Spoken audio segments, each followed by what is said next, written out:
Olá, sejam muito bem-vindos. As eleições do Benfica estão agendadas para outubro, mas já há vários candidatos perfilados. Um deles, João Noronha Lopes, gestor e empresário de 58 anos, 59 anos dentro de dias, que temos aqui connosco para uma entrevista. Doutor, agradeço desde já a disponibilidade. Há 5 anos, quando foi candidato pela primeira vez em entrevista ao Jornal A Bola, referiu que Eusébio era o seu jogador preferido sempre. Estamos aqui na sala Eusébio, nas instalações da Bola, e começo por agradecer a disponibilidade para esta entrevista. Muito obrigado pelo convite. De facto, não posso estar em melhor companhia do que com a maior figura da nossa história. Eu ainda tive a sorte de o ver a jogar ao vivo e são momentos que eu não esqueço, não só por ver o grande Eusébio, mas também porque me lembra a minha juventude, as idas ao estádio antigo com o meu pai, e fico muito contente que hoje esteja aqui nesta sala que homenageia a maior figura da nossa história. Nessa altura, em 2020, quando perdeu as eleições para Luís Filipe Vieira, disse que seria a sua única eleição, embora prometendo que nunca abdicaria da sua cidadania benfiquista. O que o leva a decidir agora concorrer novamente? Disse-o com exatamente a mesma convicção que me levou a avançar, mas também disse que estaria sempre disponível para o Benfica, como estive durante estes anos. E o que me leva a avançar é que o Benfica precisa de liderança e neste momento não tem. O Benfica é um clube adiado durante os últimos 4 anos e precisa de mudar agora. O Benfica teve depois de eleições logo no ano a seguir, em 2021, estava envolvido em casos judiciais que eram muito recentes na altura. Houve a detenção de Luís Filipe Vieira. O contexto agora é mais favorável? Não se trata do contexto ser mais favorável, trata-se de hoje eu reunir as condições pessoais e profissionais que me permitem avançar. Mas deixa antes de mais que lhe diga o seguinte. Esta é uma eleição que não é contra ninguém, é uma eleição a favor do Benfica. Rui Costa é uma grande figura do benfiquismo e um jogador que todos nós admiramos como o nosso camisola 10. Mas para ser presidente do Benfica não basta ser benfiquista. É preciso ter a competência e a capacidade para o liderar. E aquilo que os benfiquistas querem, antes de mais, ver no seu presidente é essa capacidade de liderança, de ter visão estratégica, de saber escolher os melhores e de os pôr a trabalhar em conjunto acima dos seus interesses pessoais, de ter ambição, de ter coragem para tomar decisões difíceis e, principalmente, ter a coragem para defender o Benfica nas alturas próprias. Em 2020 teve 261 mil sócios, votos, teve 261 mil votos, 34%, um apoio significativo dentro do contexto das eleições do Benfica na altura. Teme, neste espaço temporal, ter perdido alguns desses apoiantes por não ter avançado em 2021? Eu não vejo a questão assim. Eu acho que o Benfica vai a eleições. As eleições vão ser uma celebração da democracia naquele que é o maior clube português e que já era democrático antes da democracia existir. E, portanto, é bom que existam vários candidatos, é bom que nós possamos debater ideias, debater projetos e ouvir todos os benfiquistas. E nestas eleições, todos aqueles que se apresentarem, obviamente, serão bem-vindos e aquilo que eu espero é que seja um debate construtivo a bem do Benfica. Quando é que tomou esta decisão de avançar novamente para a corrida à presidência do Benfica? É uma decisão que já foi tomada há alguns meses. Para concorrer ao Benfica é preciso que nós tenhamos as condições pessoais e profissionais, como eu já lhe diga, e que tenhamos a capacidade para pensar e para estudar aquilo que é o Benfica. Eu tenho uma equipa com a qual já estou a trabalhar há alguns meses e estamos a fazer um diagnóstico profundo daquilo que é o Benfica, olhar para aquilo que são as melhores práticas, não só em Portugal como no estrangeiro, conseguir reunir um conjunto de pessoas que são os melhores nas suas áreas profissionais para olharem não só para a área desportiva, mas para a área financeira, para a área digital, para a área das receitas. E aquilo que eu posso garantir aos benfiquistas é que eu estou pronto e a minha equipa está pronta para liderar o Benfica. Foi um nome que esteve sempre muito presente, até em termos de assembleias, o seu nome também sempre muito falado como candidato para estas eleições. Permita-me a provocação, entre aspas.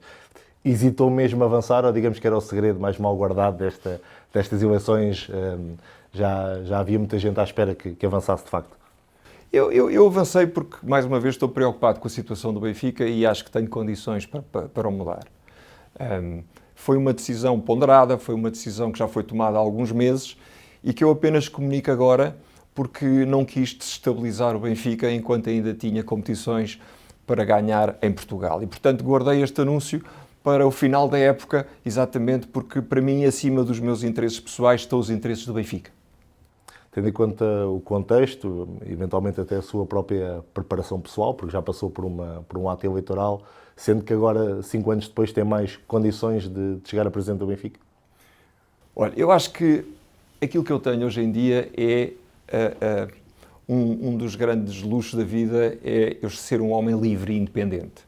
E, portanto, candidato-me não sendo empurrado por ninguém, não faço parte de grupos de interesses, não tenho grupos empresariais por trás e não precisei de ir ao beijamão a ninguém. Faço com muita convicção e com a liberdade de poder pensar pela minha cabeça e de colocar os interesses do Benfica acima de tudo. E é isso que eu farei quando for eleito presidente do nosso clube. Falou há pouco da questão do timing de anúncio desta candidatura, de esperar pelo final da época. Esse devia ser o timing também das eleições. As eleições deveriam ser antecipadas no período de pausa da equipa de futebol, que é o principal rosto do clube. Eu acho que neste momento este presidente e esta direção não reúnem as condições para permitir um bom planeamento da época desportiva que aí vem. E, portanto, quando assim é, eu acho que é no melhor interesse do clube e no melhor interesse daquilo que tem que ser o sucesso desportivo para que as eleições tenham lugar mais cedo. O que é que tem a dizer a quem o possa acusar de, em 2021, não ter avançado por ser difícil e agora avançar por ser mais fácil? Olha, aquilo que eu tenho a dizer é que eu sempre estive disponível para o Benfica em alturas muito difíceis. Eu fiz parte da direção de Manel Vilarinho. Fui um dos primeiros que desafiei Manel Vilarinho a avançar numa altura muito difícil em que era importante manter o clube nas mãos dos seus donos, que são os sócios. Estive disponível para avançar numa altura muito difícil contra Luís Filipe Vieira, quando achei que era importante mudar e alterar aquilo que tinha sido uma prática de muitos anos no Benfica e quando todos os outros se recusaram a avançar. E principalmente é preciso que os benfiquistas percebam que ser ativo na defesa dos interesses do Benfica não é falar mais alto ou não é estar sempre à procura dos holofotes e da televisão. Eu estive presente naquilo que foram momentos determinantes da vida do Benfica nestes últimos anos. E antes de mais estive presente nas Assembleias Gerais, que é onde se viu o benfiquismo.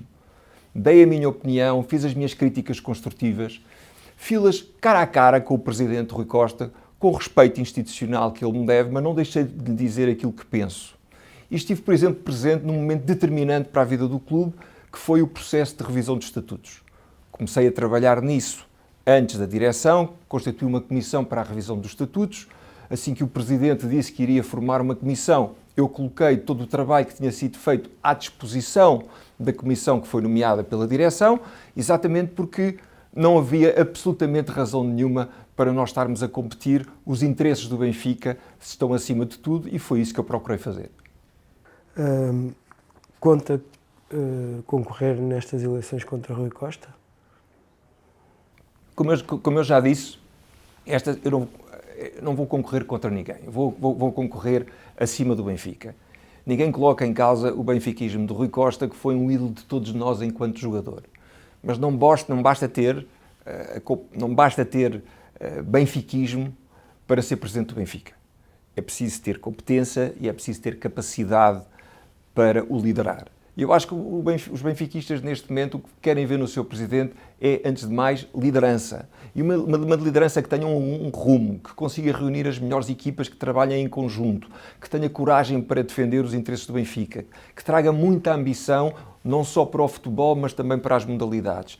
E é isso que eu estou a fazer com as minhas equipas, a preparar, e aquilo que eu posso garantir é que vou estar disponível e estarei pronto para liderar o Benfica no dia a seguir à minha eleição. Há 5 anos dizia-nos que Rui Costa, como grande figura do Benfica, como acabou de dizer, que tinha um papel discreto na SAD e que gostaria que ele tivesse um papel mais ativo no futebol do Benfica. Porquê é que tinha esta opinião há 5 anos e porquê é que mudou, entretanto, de opinião? O Rui Costa esteve presente em muitos momentos da vida do Benfica nos últimos anos. Primeiro na SAD e depois enquanto vice-presidente do Benfica. O que me parece importante realçar aqui é que durante este tempo o Benfica ganhou pouco, teve pouco rigor nas contas e não foi bem defendido. E é isso que tem que mudar. O Benfica tem que ter um presidente que o saiba liderar, que tenha a competência para escolher as melhores pessoas e que defenda o Benfica nas alturas próprias. Podia dar exemplos concretos do que está a argumentar, desse argumento? Sim, eu dou-lhe 2 exemplos que me parecem elucidativos. O presidente da Federação, ex-presidente da Liga, em determinada altura, colocou em causa o Benfica, quando disse que havia um clube que achava que vale mais do que todos os outros a propósito da centralização. Aquilo que eu pergunto ao Dr. Pedro Proença é quanto é que valeria esta Liga sem o Benfica. E quando Pedro Proença colocou em causa aquilo que o Benfica vale no futebol português, aquilo que eu assisti foi um silêncio total da direção do Benfica. Eu tive a oportunidade, aliás, de questionar a direção do Benfica, o seu Presidente da Assembleia Geral, sobre o porquê deste silêncio. Aquilo que os benfiquistas esperariam era que, nessa altura, o Presidente Rui Costa tivesse vindo defender o Benfica e já agora que explicasse quais as razões que o levam a apoiar Pedro Proença, que até hoje não são conhecidas de nenhum benfiquista. Na última final da taça nós assistimos a uma vergonha, uma agressão bárbara de um jogador do Sporting a um jogador do Benfica. O Presidente ou a direção fazem um comunicado logo a seguir a condenar os acontecimentos. Aquilo que eu esperaria é que na reunião dos presidentes da Liga que teve lugar passado um dia, que essa defesa do Benfica fosse assumida intransigentemente pelo Presidente de uma forma frontal e direta perante todos os presidentes. O que é que aconteceu? O Presidente do Sporting falou, o Presidente do Porto falou e o Presidente do Benfica mais uma vez teve o silêncio. Não é assim que se defendem os interesses do Benfica. Os interesses do Benfica têm que ser defendidos com firmeza, na altura própria e com coragem e perante aqueles que nós achamos que não estão a contribuir para aquilo que deve ser a melhoria do futebol português. João Diogo Manteigas já anunciou também a sua candidatura, elogiou-o e inclusive disse que tinha se quisesse um lugar para si na lista dele. Está disposto a abdicar da candidatura para João Diogo Manteigas ou abrir-lhe, em sentido contrário, a porta para ele integrar a sua candidatura? Minha candidatura é uma candidatura que é assumida com muita convicção, com muita força e com a capacidade de reunir as melhores pessoas. E, portanto, é assim que eu me vou apresentar a todos os benfiquistas. Todas as outras candidaturas serão muito bem-vindas. Eu acho que faz falta no Benfica o debate de ideias, o debate de projetos e, portanto, todos os candidatos que o vierem fazer de uma forma construtiva e para defenderem aquilo que é a sua visão para o Benfica serão muito bem-vindos. Mas admite, por exemplo, integrá-lo na sua lista, se houver a convergência de ideias?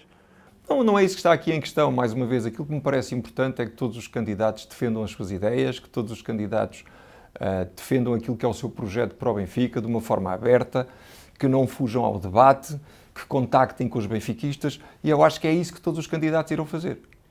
Recentemente, o empresário Marco Galinha, que chegou a admitir-se que poderia candidatar-se à presidência do Benfica, teve algumas palavras que provavelmente considerado desagradáveis, dizendo que João Noronha Lopes não lhe atendeu o telefone, que se apresentava como administrador, diretor da McDonald's e que as empresas dele nunca deram lucro. Que comentário lhe merecem estas palavras? Isso é um absurdo. Essas declarações são feitas ou por ignorância ou por má fé. Aquilo que se passa com a empresa a que fez referência é muito simples. Nós temos empresas que estão em fase de investimento e temos empresas consolidadas. Essa empresa é uma empresa que foi considerada a marca mais inovadora do retalho em Portugal. e que está numa fase de crescimento esse que é financiado pelos sócios que têm capacidade financeira para o fazer. Neste momento vai iniciar um processo de expansão internacional, abrindo as primeiras lojas em Espanha e iniciando um processo também no Médio Oriente. Porquê é que se considera melhor candidato que João Diogo Manteigas, para já o único oficial, Rui Costa e eventualmente Mauro Xavier? Eu tenho 20 anos de experiência enquanto empresário em várias organizações e em vários pontos à volta do mundo. Para o poder fazer, tive que liderar com visão estratégica, tive que escolher os melhores, e não basta escolher os melhores, temos que os pôr a trabalhar em conjunto e na defesa do interesse superior e não dos seus interesses próprios.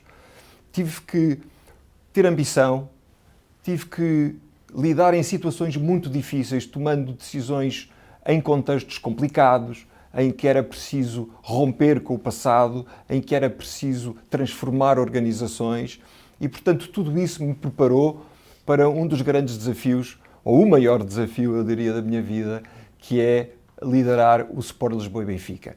E depois devo recordar que também tenho uma experiência enquanto vice-presidente do Benfica, numa altura particularmente difícil, em que era importante recuperar o Benfica para os sócios. E aquilo que eu posso garantir aos sócios do Benfica é que eu e a minha equipa estamos prontos e que no dia seguinte às eleições estaremos prontos para gerir o Benfica. Não preciso de períodos de aprendizagem, não vou fazer um estágio, estou com muita convicção e estou com muito boa gente à minha volta para ajudar a fazer crescer o clube. Francisco Benítez, o último candidato derrotado nas últimas eleições, tem sido uma voz ativa no universo benfiquista, tem contribuído ativamente, inclusivamente para a elaboração dos novos estatutos. Vai contar com ele na sua lista? Francisco Benítez é um benfiquista que eu respeito muito e que tem sido muito ativo na defesa dos interesses do Benfica e que teve um papel muito importante agora no processo de revisão dos estatutos. E, portanto, todos aqueles benfiquistas que puserem os interesses do nosso clube acima de tudo serão muito bem-vindos e o seu apoio, obviamente, será muito bem-vindo. Isso é um sim? É um sim a todos os benfiquistas que puserem os interesses do Benfica acima de tudo. E eu não gosto de particularizar o A ou o B, sabe porquê? Porque importantes somos todos, importantes são todos os sócios do Benfica. O Benfica é dos sócios e, portanto, eu quero ter o apoio de todos os sócios de Lisboa, os sócios da província e que quiserem pôr os interesses do Benfica acima de tudo, incluindo aqueles que são mais ativos e que tiveram, obviamente, papéis importantes, como foi o caso do Francisco Benítez, que mencionou. Acredita que o Luís Filipe Vieira poderá ter um papel importante nestas eleições, como candidato ou apoiando outro candidato? Luís Filipe Vieira representa o passado do Benfica e representa uma maneira de estar no futebol que já não tem lugar nos tempos de hoje, nos tempos modernos. Não sei se vai ser candidato, consta que poderá apoiar outra lista, veremos aquilo que se vai passar nos próximos tempos. Aquilo que eu lhe garanto é que eu estou pronto, vou avançar, seja contra Luís Filipe Vieira, seja disputando democraticamente as eleições com os outros candidatos que se apresentarem. Já temos falado aqui do processo de revisão dos estatutos, no qual participou ativamente. Começava por perguntar relativamente a esse tema, se subscreve a ideia de que o Benfica é hoje um clube mais democrático, tendo em conta esta aprovação de estatutos, que até foi aprovada por uma larga franja de votantes. Eu acho que estes estatutos representam uma melhoria relativamente aos estatutos anteriores, inegavelmente. Em termos de democracia, em termos de gestão de conflitos de interesse, nas condições de elegibilidade para presidente e, portanto, há muitas coisas que melhoraram. Estes estatutos, como em qualquer processo desta natureza, não são estatutos de ninguém, representam de compromissos e, portanto, eu fiquei satisfeito com aquilo que foi o processo final. Há coisas com as quais eu concordo, há outras que eu concordo menos, mas os estatutos na sua generalidade são maiores e devo, aliás, aproveitar para reconhecer o trabalho que foi feito pela direção em cumprir uma promessa que foi feita e, nomeadamente, o papel importante que o Presidente da Mesa da Assembleia Geral teve na condução e na conclusão deste processo. Como é que olha para as mudanças nos estatutos que têm impacto direto em ato eleitoral, nomeadamente a redistribuição do número de votos, o ter sido retirado os votos às casas do Benfica e a eventualidade de uma segunda volta. Como é que olha para essas mudanças que impactam diretamente nas eleições? Olha, as mudanças que foram introduzidas para permitir que existam mais candidatos a concorrer ao Sport Lisboa e Benfica, na minha opinião, são muito positivas. E, mais uma vez, trata-se de alargar a democracia e permitir que exista gente mais nova, gente que traga ideias e que possa vir discutir o Benfica. Todas as alterações que foram introduzidas no sentido de garantir maior transparência e na vida do Sport Lisboa e Benfica são igualmente importantíssimas. A segunda volta que mencionou parece-me importante porque vai permitir ao presidente que for eleito ser eleito com maior legitimidade e tudo aquilo que o Benfica não precisa é de instabilidade e, portanto, parece-me uma das alterações que foi introduzida depois em Assembleia Geral muito positivas para o futuro do clube. Alguns destes elementos tinham muito peso no ato eleitoral, a questão das casas, a questão da própria distribuição de votos. Acha que isso pode mudar aqui um bocadinho a equação das eleições, a forma como quase a análise política, digamos assim, que se vai fazer depois do ato eleitoral? Não, deixe-me dizer relativamente às casas o seguinte. As casas são polos fundamentais do benfiquismo em todo o mundo. Mas a direção não se pode só lembrar das casas para cortar fitas ou em vésperas de um ato eleitoral. As casas têm que ser apoiadas de forma eficaz ao longo de todo o mandato, fornecendo-lhe ferramentas de gestão, ferramentas que os ajudem melhor, por exemplo, na angariação de patrocínios. É fundamental fazer um processo de digitalização das casas e é muito importante que a própria direção vá às casas mais do que aquilo que tem ido. Eu, por exemplo, uma das coisas que penso fazer enquanto presidente é fazer as presidências abertas às casas do Benfica e aos benfiquistas. O Benfica não é só Lisboa, o Benfica vive-se muito também fora de Lisboa e, portanto, eu, pelo menos 2 vezes por ano, vou reunir toda a direção em casas do Benfica, não só a pessoa encarregue das casas, mas toda a direção, para que nós possamos contactar de perto com os benfiquistas de fora de Lisboa, que compreendamos as suas preocupações, que ouçamos as suas sugestões para o futuro e porque o Benfica tem que cada vez mais ser um clube aberto a todos e ouvir muito os benfiquistas que estão fora de Lisboa. Preocupa aquele eventual conflito legal relacionado com o artigo 66, que diz que a maioria do órgão de fiscalização sejam membros do Conselho Fiscal, quando o Código das Sociedades Comerciais diz o oposto. Preocupa esse eventual conflito legal relativamente aos estatutos? Não me preocupa. E mesmo que esse artigo pudesse ser posto em causa, isso não punha em causa a validade dos estatutos como um todo. E das eleições, acha que isso pode levantar algumas dúvidas de legalidade do ato eleitoral? Não, acho que não. Acho que o que é importante é que rapidamente nós possamos aprovar um regulamento eleitoral que permita uma maior transparência e um maior envolvimento de todas as candidaturas na preparação destas eleições. Julgo que o Presidente da Mesa da Assembleia Geral o fará no interesse do Benfica. Portanto, acha que isso deve ser feito o mais rapidamente possível? Acho que isso tem que ser feito o mais rapidamente possível. Em setembro de 2024 disse que não há contas certas quando não se controla aquilo que se gasta, a propósito das contas da sociedade. O Benfica precisa apertar o cinto? O Benfica precisa de ser bem gerido do ponto de vista desportivo e bem gerido do ponto de vista financeiro.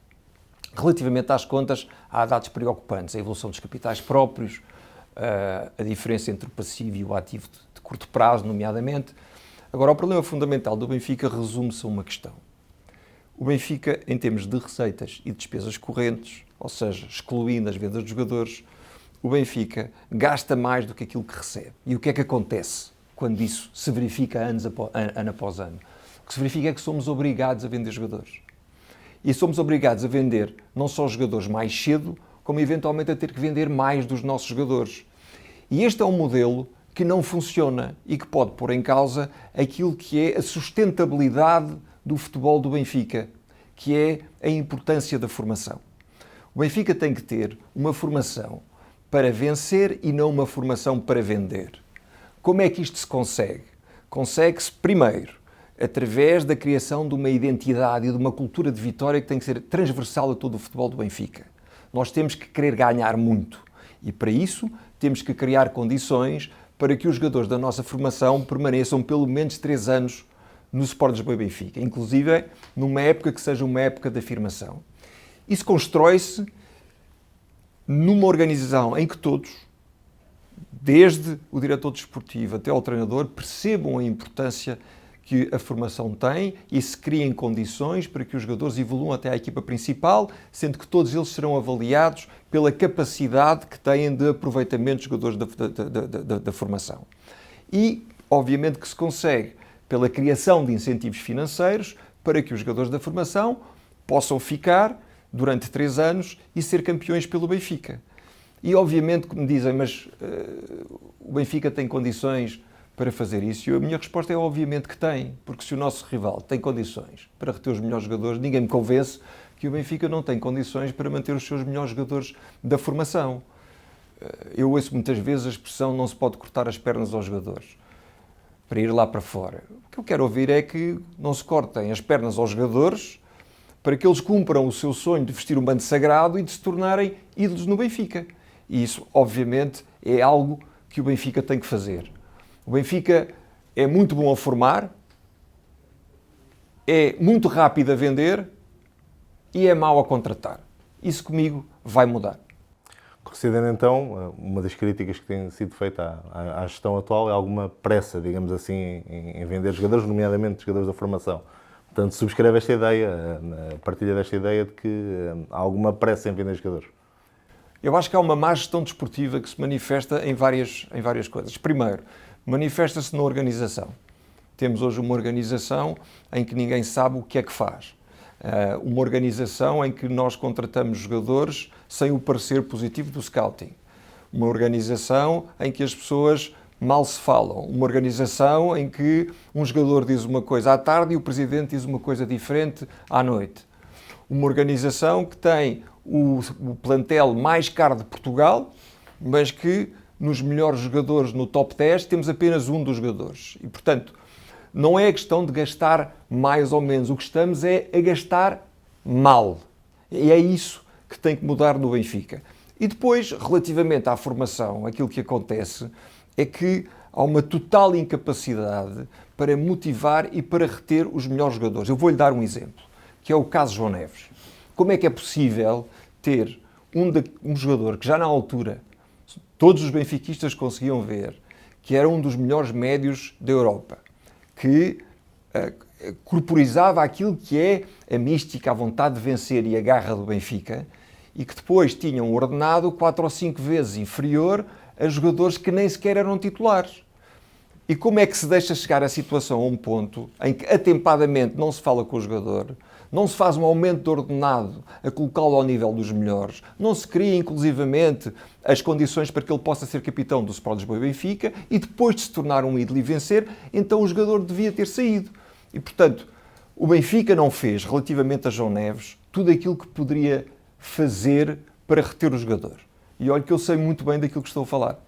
Mas, não olhando só para o João Neves, mas para outros João Neves que possam aparecer, acredita que é fácil fazer esse equilíbrio, tendo em conta, por exemplo, que agora olhamos para o que o João Neves conseguiu esta época no Paris Saint-Germain, acaba de ser campeão europeu, ou seja, é possível passar aos jogadores da formação essa mensagem de que é melhor ficar mais um ano ou mais 10 anos na equipa principal do Benfica do que ir para outros clubes de outros patamares, não só da ordem financeira como desportivo? Claro que é. Claro que é. Ora, mais uma vez, o problema do Benfica hoje em dia resume-se a 2 palavras a nível do futebol. Falta identidade e falta competência. Falta identidade e cultura de vitória. O problema não é que nós não ganhemos todos os anos, é que banalizemos a derrota. É que quando existe um problema, em vez de procurar uma solução, estamos sempre à procura de uma desculpa para aquilo que aconteceu. E, portanto, é preciso que todos os jogadores tenham essa cultura de vitória, a começar pelos jogadores da formação, que têm que sentir que todas as pessoas naquela organização têm como objetivo que eles possam ascender à equipa principal do Benfica e que se possam tornar ídolos na equipa principal do Benfica. E depois o Benfica tem perfeitamente condições financeiras para aguentar os jogadores durante 3 anos, incluindo uma época de afirmação, e depois, naturalmente, podem os jogadores sair, mas depois de ganharem pelo Benfica. Isso acontece em muitos clubes e não há razão absolutamente nenhuma para que não aconteça no Sport Lisboa e Benfica. Já agora, desculpe, o que é que sentiu quando viu o Tomás Araújo e o António Silva vestidos com a camisola do PSG? Não gostei.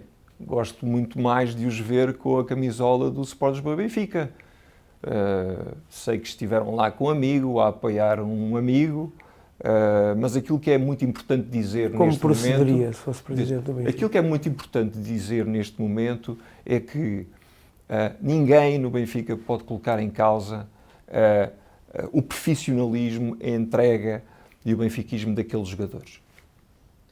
Já teve a oportunidade de falar aí da polémica em redor da final da Taça e até depois da relação com a Cimeira de Presidentes da Liga que aconteceu. A posição da SAD do Benfica pareceu-me considerar ou tardia ou insuficiente. Era a questão que lançava. Foi tardia, foi insuficiente aquela reação do Benfica pós-Jamor? A reação do Benfica é tardia e acontece numa altura em que já tínhamos perdido tudo e já não havia nenhum troféu nacional para ganhar. O que é importante é que o Benfica seja defendido com firmeza na altura própria. E todos os benfiquistas assistiram durante a época a várias situações em que o Benfica foi gravemente prejudicado pelas arbitragens e pelo VAR. E o que é que aconteceu nessa altura? Assistimos ou ao silêncio da direção e do presidente do Benfica, ou então à emissão de uns comunicados muito palavrosos, mas que diziam muito pouco.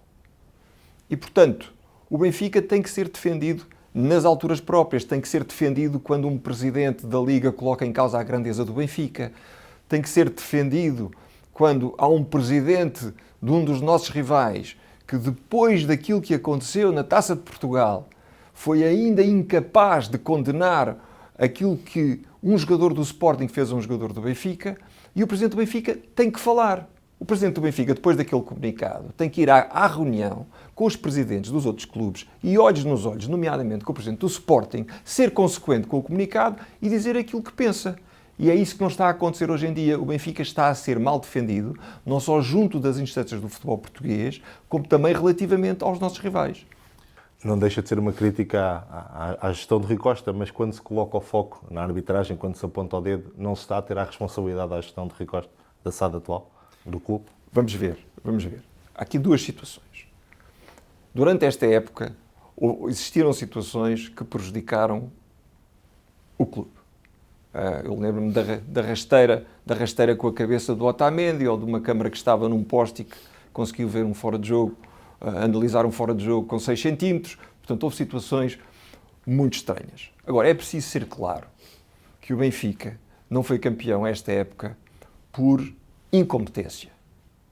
Incompetência na preparação da época. Todos os benfiquistas percebiam que Schmidt não tinha condições para voltar a ser treinador do Benfica. E por teimosia, Schmidt continuou uma época quando não tinha qualquer condição para o fazer. E isso custou-nos ponto. Todos os jogadores do Benfica, todos os adeptos do Benfica, não percebem que o Benfica continua a comprar jogadores como se fosse uma lista de supermercados, sem qualquer critério. Não percebem que se compra um defesa-direito no último dia do mercado, para depois esse defesa-direito sair em janeiro e depois não se contratar um defesa-direito, obrigando um dos nossos melhores centrais a desgastar-se e a jogar numa posição que não era a sua. Não percebem que as pessoas têm que ter uma cultura de colaboração dentro do futebol do Benfica que coloca os interesses do Benfica acima de tudo. E, portanto, quando assim é, quando não há competência na preparação e na gestão da época, e quando não há também coragem para defender os interesses do Benfica nas alturas próprias, é evidente que as responsabilidades pertencem ao próprio clube e pertencem a quem o dirige, nomeadamente ao seu presidente. O presidente do Sporting, Frederico Varandas, reagindo às declarações de Rui Costa e à posição do Benfica, falou em ruído do desespero. Como é que analisa esta adjetivação? Eu, relativamente às declarações do presidente do Sporting e à sua postura, tenho que dizer o seguinte. O presidente do Sporting, durante a época, condicionou e pressionou as arbitragens em alturas cruciais da época. Nessa altura, eu não ouvi rigorosamente ninguém do Benfica reagir e defender o clube.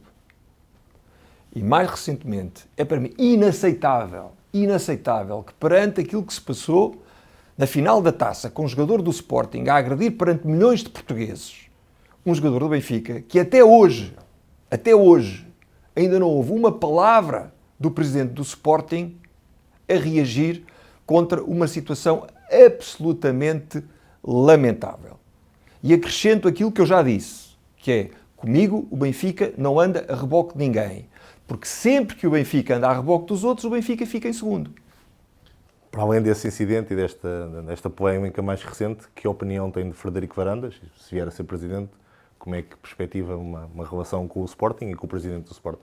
O Benfica quererá ter as melhores relações institucionais com todos os clubes e todas as entidades do futebol português.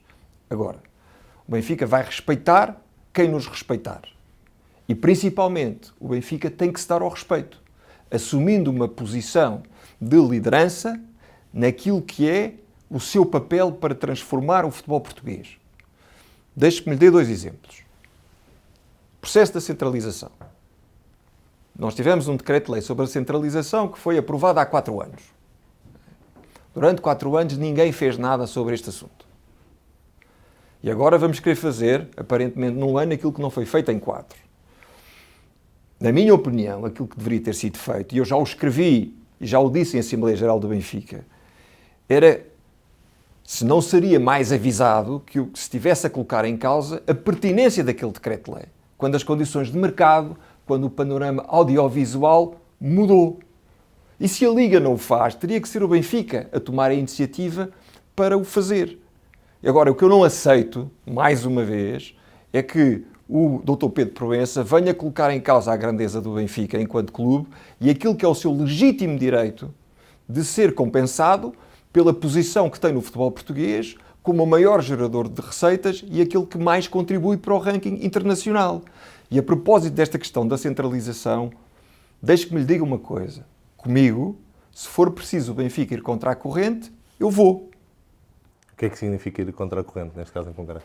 Significa que o Benfica não pode ser prejudicado naquilo que são as receitas que lhe são devidas, enquanto clube que mais gera e que mais contribui para o ranking, e que não pode de maneira nenhuma querer normalizar uma situação, nomeadamente fazendo um nivelamento por baixo daquilo que é o futebol português. Há um problema, se me permite, que é o seguinte. O futebol português, hoje em dia, é um mau produto. E, portanto, nós temos que melhorar o produto, no interesse de todos. E depois de melhorarmos o produto, então vamos pensar como é que vamos distribuir as receitas que esse produto joga. Agora, a centralização ou a distribuição por si só não resolve nada. O que nós devíamos estar aqui a discutir era uma aproximação global ao futebol português, que é estarmos a discutir a reformulação dos quadros competitivos, estarmos a discutir a redução dos clubes na Primeira Liga, nomeadamente para que permitam ou que evitem uma sobrecarga de jogos que nos permitam ir longe ou ter uma melhor performance na Europa. Deveríamos estar a discutir aqui a independência do conceito de disciplina e do conceito de justiça no futebol português. Deveríamos estar aqui a discutir o regime do IVA que se aplica no futebol. Que sentido é que faz que uma pessoa que vai ao futebol pague mais IVA do que uma pessoa que vai ao teatro? Não faz absolutamente nenhum.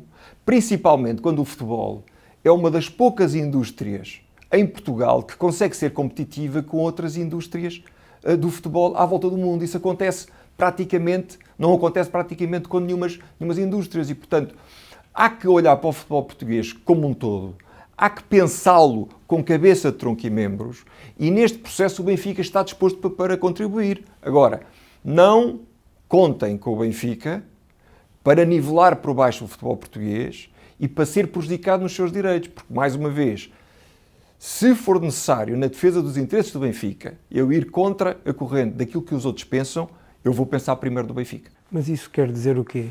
Que efeitos práticos são esses? É sair da centralização, pedir o fim do decreto, não respeitá-lo, o que é que isso quer dizer? Como eu já lhe disse, eu acho que o decreto-lei hoje em dia não faz sentido. O decreto-lei que obriga à centralização foi fruto de um certo contexto histórico, de mercado e de um panorama audiovisual que neste momento é diferente. E, portanto, a primeira coisa que se deveria fazer era ir falar com o Governo e pôr em causa a aplicação deste decreto-lei neste momento. Porque se assim não for feito, aquilo que vai acontecer é que vamos procurar à pressa resolver num ano um problema que devia ter sido resolvido há 4. E neste momento eu não percebo como é que isso se vai fazer, quais é que são as regras que se vão seguir e como é que todos podem sair a ganhar deste processo. Isto é uma bomba relógio, no fundo, do futebol português. Não tem que ser. Não tem que ser. Agora, temos que ter coragem para olhar para a floresta e não para uma árvore. Pensar que a centralização, que é a bala de prata ou a solução mágica que vai resolver os problemas do futebol português, é começar a construir a casa pelo telhado. Nós temos que construir a casa pelas fundações. O que é a fundação? Vamos melhorar o produto. Vamos criar condições de melhor competitividade com menos equipas. Vamos reformular os quadros competitivos. Vamos deixar de ter competições como a Taça da Liga que não fazem sentido nenhum. Vamos olhar como é que nós podemos criar condições para que os clubes gerem mais receitas, como por exemplo com a questão do IVA.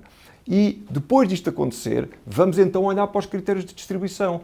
Ora, esta discussão global sobre o futebol português não está a acontecer. Em 2020, a FPF e a Liga tinham outros presidentes. Entretanto, foram eleitos Pedro Proença e Reinaldo Teixeira. Qual é a sua opinião sobre eles? Se fosse presidente do Benfica, teria apoiado? Se for eleito, eles justificarão o seu apoio? Eu, como já referi, não compreendo até hoje as razões que levaram o Benfica a apoiar Pedro Proença. E a direção do Benfica não fez qualquer explicação exatamente para isso ter acontecido.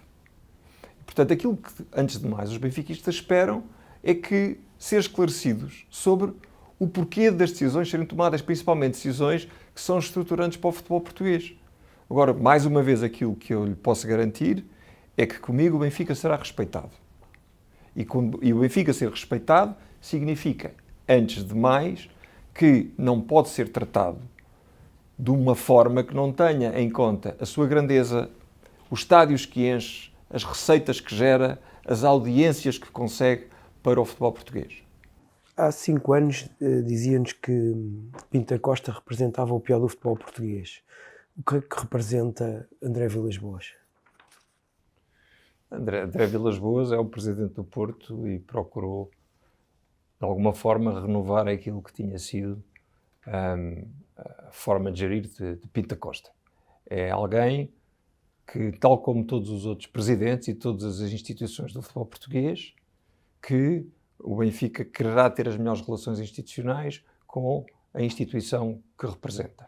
Mas a avaliação de André Vilas-Boas terá que ser feita pelos sócios do Porto. O Nuno Catarino, o CFO do Benfica, tem insistido no objetivo de 500 milhões de euros de receita consolidada do grupo. Parece-lhe um objetivo razoável? Que ideia é que tem sobre este assunto? Acho que não basta ter o objetivo de atingir receitas. Nós temos que perceber como é que lá vamos chegar. E quando se olha para a situação financeira do Benfica, é uma situação que é preocupante. E é preocupante porquê? Porque nós vemos que a situação dos capitais próprios e da dívida, nomeadamente a dívida de curto prazo, é uma situação que tem que ser olhada com cuidado. Quando olhamos, por exemplo, para aquilo que são os fornecimentos e serviços externos, o que é que nós assistimos desde 2019? Assistimos que esses chamados FSEs aumentaram de 54, 55 milhões de euros para quase 90 milhões de euros. Muito acima daquilo que é gasto pelos nossos rivais. Assistimos a uma situação em que, durante esse período, as despesas com a operação do estádio triplicaram e são praticamente, ou quase o mesmo do que aquilo que gastam os nossos rivais. E, portanto, e além disso, continuamos a assistir a uma situação em que as receitas e as despesas correntes continuam a estar desequilibradas. E, portanto, o Benfica tem que olhar para a questão dos custos e ser muito mais rigoroso na maneira como gasta o seu dinheiro, tem que procurar ser mais eficaz no equilíbrio entre as receitas e as despesas correntes e também deve ir à procura de outras fontes de receitas que, na minha opinião e hoje em dia, não estão a ser devidamente aproveitadas. Deixe-me dar-lhe 2 ou 3 exemplos. Acho que há muito que o Benfica pode fazer no aproveitamento daquilo que é a receita de dia de jogo, nomeadamente criando condições comerciais para o melhor aproveitamento da zona envolvente do estádio. Acho que o Benfica tem muito a fazer em termos da produção de conteúdos digitais que liguem os adeptos ao clube e em associação com algumas plataformas de streaming, como a Netflix ou como a Amazon, por exemplo. Acho que o Benfica pode e deve fazer mais sobre as suas receitas de merchandising. Eu dou-lhe um exemplo. Eu não entendo como é que o Benfica, sendo um parceiro de longo prazo com a Adidas, esteja na 3ª divisão dos patrocinados pela Adidas a par do Leeds United. Não consigo entender. E esta 3ª divisão tem uma implicação sobre aquilo que são a relevância que se dá aos produtos do Benfica nas lojas da Adidas de todo o mundo. E depois, finalmente, acho que há um potencial ainda por explorar relativamente ao franchising das escolas de futebol do Benfica, nomeadamente fora de Portugal, e que pode ser uma forma extraordinária de expandir a marca. Eu, dentro da equipa que tenho, vou ter uma pessoa que é uma das pessoas mais qualificadas em termos de crescimento das marcas e com conhecimento digital para o poder fazer. E é uma área que tem, obviamente, que ser muito melhor aproveitada. Quem é já agora? Isso, os benfiquistas saberão a seu tempo, mas garanto-lhe que o clube vai ficar muito bem entregue com alguém que sabe muito daquilo que é fazer crescer uma marca e conseguir potencial internacionalmente. A propósito de receita também, o naming, a questão do naming do estádio, a direção tem falado várias vezes que há propostas em cima da mesa, mas que ainda nenhuma foi ao encontro daquilo que era desejado. Perguntava-lhe como é que tem acompanhado esse processo do naming não ter sido implementado, das negociações continuarem a ser mantidas, mas sem fumo branco, digamos assim, e qual a sua posição atual relativamente a esse tema? Eu não conheço os detalhes dessa negociação, sei que o Benfica tem, ou tenta há muito tempo, um patrocinador para o naming do estádio. Aquilo que eu digo como posição de princípio são 2 coisas. Primeiro, o naming da nossa catedral é algo que não é para ser cedido por uma quantia que não reflita a grandeza do Benfica. Segundo ponto, que temos que ter cuidado com a escolha dos patrocinadores ou de alguém que o faça, porque obviamente tem que ser uma marca com uma reputação e com um prestígio que esteja alinhada com aquilo que é a reputação e o prestígio do nosso clube. Que valor é esse, já agora, essa quantia? Isso é uma situação que eu irei analisar. Circulam por aí alguns valores. Eu acho que mais do que estar a avançar com um valor, é preciso sentarmos com várias pessoas e perceber exatamente aquilo que o Benfica pode conseguir num contexto de mercado e ouvindo várias propostas. Como é que olha para as acusações de corrupção que têm caído sobre o Benfica nos últimos anos, chegando à via judicial? Eu e todos os benfiquistas estamos fartos de ver o nome do clube ser arrastado pela lama. Até hoje o Benfica ainda não foi condenado em nenhum processo judicial. Aquilo que eu posso garantir aos benfiquistas é que, seja em que circunstância for, eu serei intransigente na defesa dos interesses do clube. Considera que a direção atual tem sido intransigente na defesa dos direitos do clube? Como é que tem visto o acompanhamento por parte da direção desses processos? Como eu lhe digo, os processos hoje em dia são processos que estão, muitos deles ainda a correr, e eu não vou fazer aqui nenhum comentário que possa pôr em causa aquilo que é a defesa dos interesses do Benfica. Eu serei intransigente na defesa daquilo que são os interesses do clube e dos seus associados.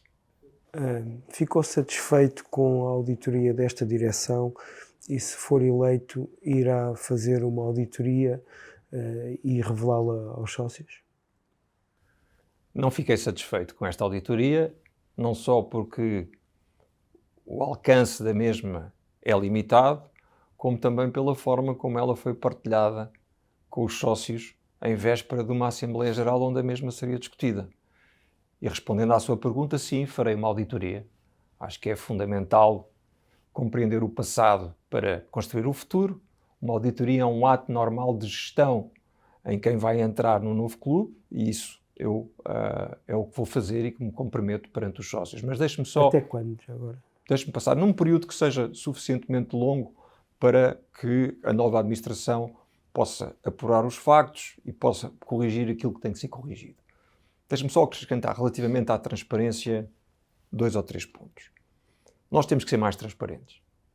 E eu tenho 2 ou 3 medidas que acho que são fundamentais. A primeira, que é a introdução de um portal da transparência em que estejam várias coisas.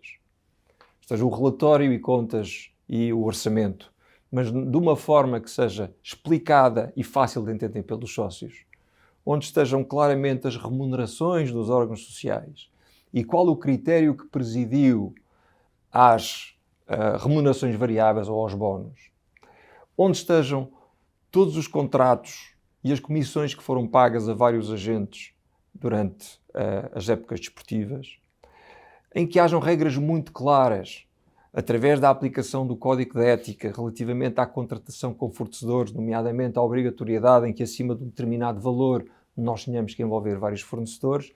E depois acho que há aqui um ponto muito importante, que é todas as eleições se fazem promessas. É preciso que os benfiquistas percebam quais essas promessas estão a ser cumpridas e quando. E, portanto, uma das coisas que eu quero ter nesse portal de transparência é um relatório sobre a execução do programa eleitoral, para que os benfiquistas leiam aquilo que eu lhes disse na campanha eleitoral e que possam ir fazendo a sua avaliação até ao final do meu mandato. No seu programa de 2020, definia a figura do diretor desportivo como, digamos, um pilar de toda a estrutura do futebol. Perguntava-lhe se mantém essa ideia e se já tem um nome escolhido. Mantenho, mas relativamente à estrutura do futebol, eu acho que é importante dizer o seguinte. Qualquer pessoa que esteja na estrutura do futebol tem que saber responder a 3 perguntas. Quem é que nós somos? Para onde vamos e como é que lá vamos chegar? E, portanto, têm que ser, todos eles, incluindo o diretor desportivo, pessoas que percebam o que é o Benfica, que percebam a necessidade de ter uma organização clara, com definição de competências, em que as responsabilidades estejam bem definidas. E, principalmente, não basta também ter as melhores pessoas, porque o Benfica tem que ter as melhores pessoas, portanto, temos que ter as melhores pessoas na área desportiva, temos que ter as melhores pessoas na área do scouting, na análise de dados, na análise de desempenho dos jogadores, no gabinete médico, na área da comunicação, que é uma área absolutamente fundamental para o Benfica e que não tem tido, na minha opinião, a relevância e o papel que poderia ter. Mas depois de termos as melhores pessoas, nós temos que ter a capacidade de as pôr a trabalhar em conjunto, em que as pessoas percebam que os interesses do Benfica estão acima dos interesses pessoais, sabendo o que é que se espera de cada uma delas. E isso não tem acontecido. E não tem acontecido porquê? Porque existe falta de liderança. Portanto, mais importante do que o nome será, digamos, a filosofia ou a estratégia. Mas já tem esse nome escolhido? Já. Quer relevar? Não, será revelado na altura própria. O que posso mais uma vez garantir aos benfiquistas é que esta estrutura é uma estrutura que está pronta a trabalhar e que no primeiro dia a seguir às eleições arregaçará as mangas e sabe exatamente aquilo que tem que ser feito para tornar o Benfica mais ganhador e mais competente.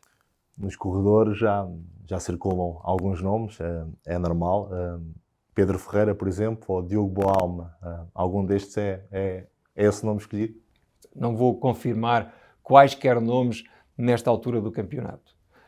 Aquilo que é importante, e eu reforço isto, neste momento o Benfica está a disputar competições importantes. Está a disputar uma Liga dos Clubes, que é uma competição importante. E, portanto, não contem comigo para destabilizar o clube quando ainda está a disputar esta competição, que é uma competição pelo seu prestígio, por ser a primeira vez que se organiza, é fundamental. E, portanto, não vão ouvir nenhuma palavra sobre nomes e muito menos me ouvem ou ouvirão algum membro dos órgãos sociais fazer comentários sobre a valia de um jogador na véspera de um jogo muito importante, como já aconteceu com membros destes órgãos sociais. Que medidas é que teria tomado quando isso sucedeu? Eu acho que um presidente dos órgãos sociais do Benfica que faz comentários sobre a valia de um jogador na véspera de um jogo importante é alguém que não tem o sentido de responsabilidade para continuar a pertencer aos órgãos sociais do Benfica. Temos falado aqui do papel do diretor desportivo e já apontou algumas críticas também ao planeamento, nomeadamente da última temporada. Como é que avalia o trabalho de Rui Pedro Brás? Não sou eu que avalio, são os resultados que falam por si.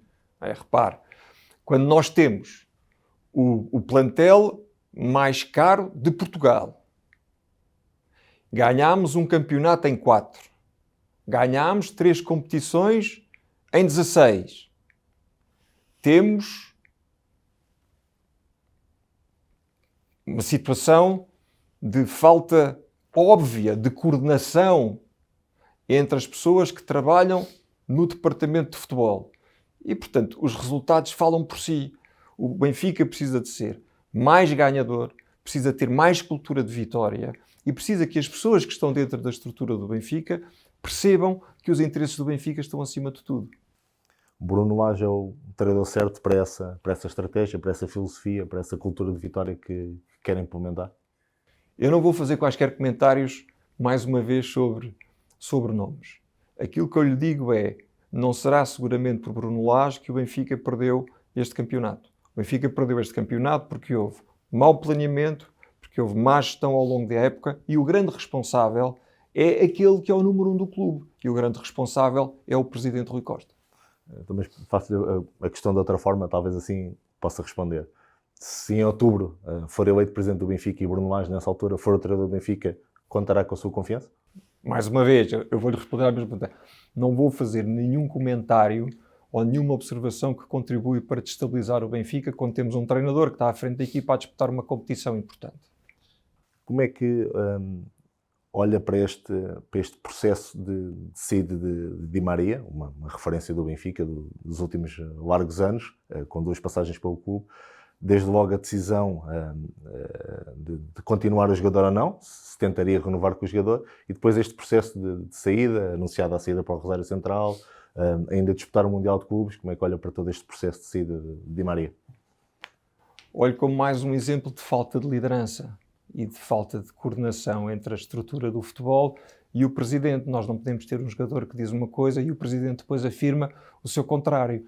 E relativamente a Di Maria, aquilo que eu lhe digo é o seguinte: acho que Di Maria, pelo seu passado, por aquilo que representa no futebol mundial e por aquilo que representou no Benfica, merece sair com o reconhecimento de todos, e que no fundo é aquilo que nós fazemos com os grandes jogadores que passaram pelas nossas equipas. Se fosse já presidente atualmente, renovaria com o Otamendi? Não vou fazer quaisquer comentários sobre os jogadores. O que eu mais uma vez lhe garanto é que tenho uma equipa pronta, que sabemos o que é o Benfica, temos uma estrutura pronta para começar a trabalhar e que essas decisões serão tomadas na altura própria, quando se justifiquem, e que nós não teremos uma situação em que as pessoas adiam e não decidem. E vamos procurar fazê-lo em todas as instâncias, incluindo não só com as contratações, como com as renovações com os jogadores. Coloca muito o foco na questão de segurar os jogadores da formação, os jogadores com cultura do clube, e também fala-se às vezes de jogadores eventualmente regressarem, jogadores que estão identificados com o clube. Há 2 nomes que têm surgido muito como possibilidade para um regresso: o Bernardo Silva e o João Félix. Eu, mais do que lhe perguntar se é favorável ao regresso destes 2 jogadores, perguntava-lhe se, com alguma distância, obviamente, porque não está dentro do processo negocial, eventualmente, se acha viável, dentro da sua estratégia pensada para o Benfica, estes jogadores regressarem a curto prazo. Todos os grandes jogadores são bem-vindos ao Benfica, principalmente aqueles que começaram connosco, como os 2 exemplos do que deu. Eu estarei à espera de qualquer grande jogador uma estratégia, uma estrutura para os fazer campeões pelo Sport de Lisboa e Benfica. É isso que eu quero e é isso que eu farei com qualquer grande jogador que entre para defender as cores do nosso clube. Financeiramente será viável dentro do seu projeto e, obviamente, desconhecendo aqui quais são as pretensões dos jogadores? Sim, o problema do Benfica não é gastar mais ou menos, o problema do Benfica é que gastou mal. E, portanto, o Benfica tem condições financeiras para atrair bons jogadores. Agora, tem que haver bom senso e sentido de responsabilidade. E, portanto, aquilo que não existiu muitas vezes no passado, como já tivemos a oportunidade de ver, foi que se contrataram jogadores como se fosse uma lista de supermercado, sem perceber que valor acrescentado é que eles tinham, se encaixavam dentro do modelo de jogo de um treinador. E, portanto, isso é uma coisa que vai ter que mudar e que comigo mudará no Benfica. O Bernardo vive muito também o seu papel de adepto e de sócio. Espera contar com o apoio dele enquanto associado? O Bernardo Silva é um enormíssimo jogador e um grande benfiquista. E aquilo que eu lhe desejo é toda a sorte do mundo do ponto de vista profissional e ele merece-a. Apelando aqui um bocadinho ao seu lado, mais agora de adepto, de sócio, não é? Qual é o seu jogador preferido do plantel? Do plantel atual? Eu vou ser presidente do Benfica em outubro e, portanto, não vou estar a fazer avaliações individuais. Para mim, todos os jogadores que fazem parte do plantel do Benfica são importantes. E é com todos eles e os que forem jogadores na altura que eu vou contar e vou criar as condições para que esses jogadores sejam campeões no nosso clube e que ganhem muito mais do que aquilo que tem sido os últimos 4 anos. Olhando aqui para a última temporada, que terminou há pouco tempo, aqui em jeito de balanço, qual foi o melhor momento que viveu na temporada e o pior? Olha, acho que o melhor momento que eu vivi na temporada foi, não foi foram todas as deslocações que eu fiz para apoiar o Benfica juntamente com a minha família. Eu estive em Munique, estive no Mónaco, fui a Aroca, fui às Aves, fui a Faro e, portanto, são sempre momentos muito especiais em que eu vivo-os com a minha família e vivo-os também com todos os benfiquistas. E é extraordinário, por exemplo, em alguns desses locais, a recepção que os adeptos fazem ao autocarro da equipa, apoiarem a equipa do primeiro ao último minuto, mesmo quando a equipa não está a ganhar, e, portanto, esses são os momentos que eu guardo na minha memória. E antes do pior, desculpe, nessas deslocações e mesmo em jogos no Estádio da Luz, o que é que os sócios mais lhe diziam? Os sócios o que me diziam é: vamos todos ganhar, vai ganhar o Benfica. Portanto, eu quando estou a ver os jogos do Benfica, não estou lá para fazer promoção pessoal, estou lá para apoiar o Benfica. E é isso que eu me junto com eles a fazer, tornando estes momentos aquilo que eu mais gosto de fazer, que é ir ao futebol, sentar-me no meio dos adeptos. Eu não vou para camarotes, não vou para lugares privilegiados, tenho os bilhetes ao pé dos sócios e vivo o futebol como qualquer outro benfiquista. Relativamente ao pior momento, o pior momento para mim foi a perda, foi o jogo com o Sporting em casa, em que eu estava perfeitamente convencido que nós íamos ser campeões. Foi o pior momento que vivi. Vamos olhar aqui também um pouco além da equipa principal de futebol masculina, olhar, por exemplo, aqui também para a questão do futebol feminino. Como é que encarou esta opção de gestão da passagem do futebol feminino para a SAD? É algo em que se revê? Parece-lhe a melhor estratégia, a melhor forma de encaixar o futebol feminino? Acho que o futebol feminino está hoje em dia a ter uma relevância cada vez mais importante e com um potencial em termos desportivos também, mas também em termos de adeptos extraordinário. Portanto, todas as mudanças que contribuam para centralizar o futebol feminino no local onde merece estar, ou seja, numa estrutura do futebol, para mim, são positivos.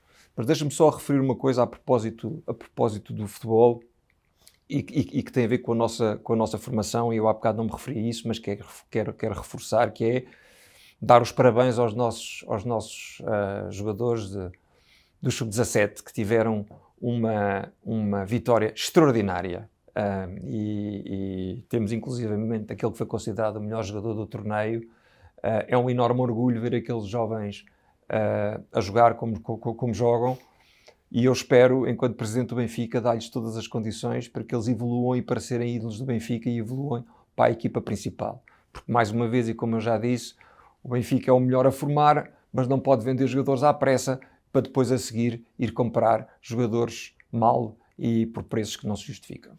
E como é que olha para o trabalho que está a ser feito na formação e as condições que hoje em dia são oferecidas à formação? Parece-lhe que as condições nesse aspecto são boas ou há algo significativo a fazer? Não, o Benfica tem uma das melhores formações do mundo. Quanto a isso não há dúvida. Agora tem que criar condições exatamente para que os jogadores sintam que podem evoluir e ser ídolos e tornarem-se jogadores da equipa principal com aqueles 2 pontos que eu já lhe referi anteriormente. E, portanto, temos que aproveitar os jogadores da formação, temos que lhes criar condições para ficar mais tempo connosco e temos, obviamente, no meio de tudo isto, ter esta ideia muito simples, que é nós temos que formar os jogadores para que eles ganhem. O nosso objetivo não é formar jogadores para que eles sejam vendidos à primeira oportunidade. A filosofia para as modalidades continua a ser um vice-presidente único com esse pelouro, um diretor-geral e depois os team managers de cada equipa? Eu acho que nós temos nas modalidades um problema que é transversal a todo o clube, que é que falta liderança e falta competência. Eu tenho um vice-presidente dedicado a tempo inteiro às modalidades. Acho que o ecletismo do Benfica é demasiado importante para ter alguém em part-time. E, portanto, é alguém que vai estar completamente dedicado ao clube, que perceba a importância que as modalidades têm para a nossa identidade, que consiga criar uma estrutura profissional em que cada um sabe aquilo que se vai fazer e que tenha também capacidades de gestão e de angariação de patrocínios e de receitas para as modalidades, estando em cima de um diretor-geral das modalidades que vai, no fundo, ser o primeiro executor dessa estratégia. E esse nome já podemos saber? Ou? É um nome que já está escolhido, já está a trabalhar comigo e que vai corporizar tudo aquilo que eu lhe disse. Identidade e competência. É alguém com experiência na área das modalidades? É alguém que tem um conhecimento daquilo que é a importância do ecletismo no Benfica e que tem importância da cultura de vitória, mas também que tem capacidade de organização e de gestão que é fundamental ter nas modalidades. E deixe-me só acrescentar mais um ponto que eu acho que é muito importante e que tem a ver com a transparência. É preciso que os sócios do Benfica percebam aquilo que nós estamos a gastar com cada uma das modalidades. E isso é algo que não acontece hoje em dia. E, portanto, obviamente que precisamos de competência, obviamente que precisamos de reganhar a identidade e cultura de vencedor, mas também precisamos de transparência. Nós temos que perceber como é que estamos a gastar o nosso dinheiro e onde. Que balanço faz da última época, desta época, ao nível das modalidades também? Algumas modalidades acabam mais tarde, mas já consegue fazer um balanço? O balanço é um balanço negativo. Devo, em primeiro lugar, dar os parabéns, nomeadamente às modalidades femininas que conseguiram ganhar. Mas a nível das modalidades masculinas, ainda não estando terminada a época, arriscamos a ter uma das piores épocas em termos desportivos de sempre. E o Benfica, nas modalidades, tem que ser um Benfica que não está apenas a criar equipas para competir, mas equipas para ganhar. E, portanto, o balanço que eu faço é, naturalmente, um balanço negativo. Pretende, dentro deste programa de candidatura, recuperar algumas modalidades ou, eventualmente, até lançar modalidades novas no Benfica? Eu acho que, antes de mais, nós temos que arrumar a casa. Temos que definir para onde é que nós queremos ir nas modalidades, definir quem é que são as pessoas que estão melhor capacitadas para ajudar a fazer isso, definir o investimento certo para cada uma das modalidades. Aquilo que eu quero garantir aos benfiquistas é que as nossas modalidades terão condições para ganhar. E para isso vamos ter também nas modalidades os melhores e que possam interpretar esta filosofia. O Estádio da Luz já tem aqui alguns obstáculos. Falou há pouco até da experiência do adepto em dia de jogo. O estádio já levanta aqui algumas questões, nomeadamente na procura entre lugares anuais, lugares cativos e a disponibilidade que o estádio tem e a própria oferta da experiência do adepto. Que ideias em concreto é que tem para esta vertente do estádio e daquilo que oferece aos adeptos? Eu estudei profundamente a realidade que se passa no Benfica e também passei estes meses a estudar aquilo que se passa noutros clubes lá fora. A melhoria da experiência de dia de jogo é muito importante. E isso, como eu tinha dito há bocado, passa por duas coisas, na minha opinião. Segundo, essa melhoria da experiência pode começar fora do estádio. Acho que a zona envolvente do Estádio da Luz tem uma capacidade enorme de dinamização e de trazer receitas acrescidas ao Benfica, muito para além daquilo que acontece hoje. Para isso é preciso ter vontade de organizar, escolher os melhores, ter uma série de atrativos, tanto na área digital como na área do entretenimento, que podem perfeitamente ter lugar, até tendo em conta os nossos patrocinadores. Esta é uma área na qual eu tenho alguma experiência, porque eu trabalhei muitas vezes com a UEFA e com a FIFA, nomeadamente na ativação das fan zones, e portanto há aí um mundo de oportunidade para o Benfica que pode gerar mais receitas. E depois acho que a experiência dentro do estádio também pode ser melhorada. A experiência não tem que ser 2 horas. Acho que o Benfica tem que criar mais dinamização dentro do estádio, com mais eventos, que façam com que as pessoas, inclusivamente, estejam lá mais tempo e que desfrutem do Estádio da Luz de uma forma completamente diferente. Mas relativamente à ligação com os adeptos, eu gostava de acrescentar um ponto, que é fundamental que o Benfica conheça melhor os seus adeptos.